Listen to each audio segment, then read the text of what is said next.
द्वितीयः पाठः सफला कर्मधीरता। आमुखम्। यानभङ्गेन अमेज़ान् वर्षारण्ये निपतितान् क्रिस्टिन्, टिन्, सोलनी, लस्ली इत्यादीन् पुत्रान् अधिकृत्य श्रुतं किल?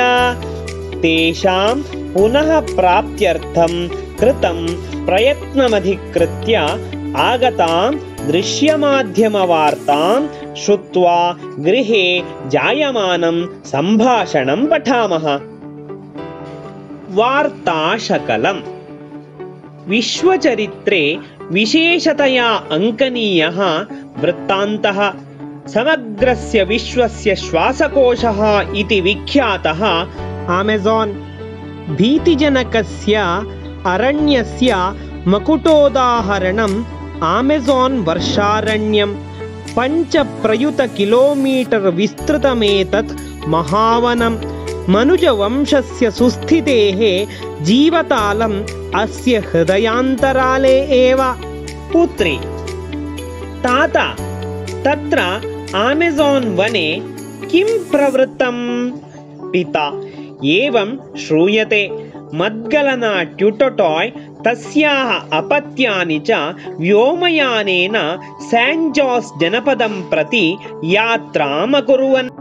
माता, मार्गमध्ये यानभङ्गेन ते अमेज़ान् वने निपतिताः। पुत्री, अहो कष्टं, पुनः किं? पिता, वैमानिको माता च उपरताः। मातामही, ते पुत्राः तु निरालम्बाः अजायन्त। पुत्री, तेषाम् अपत्यानां किमभवत्? पिता, सैनिकाः रक्षापरिश्रमम् अकुर्वन्।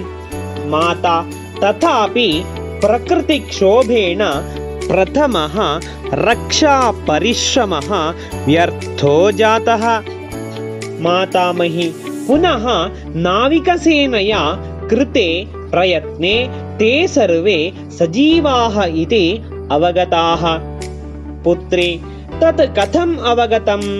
पिता, वनान्तर्भागे तैः उपयुक्तानि क्षीरकूपी, भुक्तावशिष्टं फलं, लघुपादरक्षा इत्यादीनि वस्तूनि अन्यानि चिह्नानि च लब्धानि।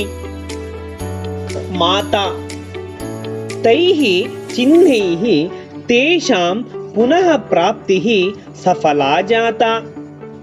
पिता, तदर्थं 200 तद्वंशीयैः जनैः, नाविकैः, सैनिकैश्च कृताः प्रयत्नाः प्रशंसनीयाः एव।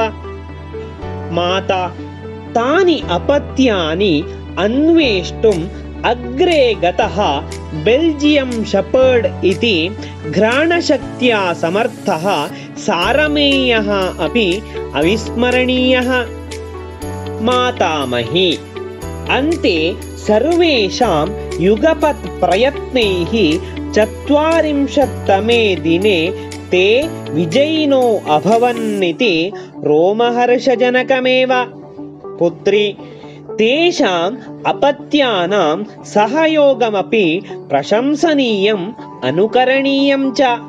पिता, सहयोगेन, सहजीविस्नेहेन, अतिजीवनेन च सर्वथा दीप्तोऽयं समयः।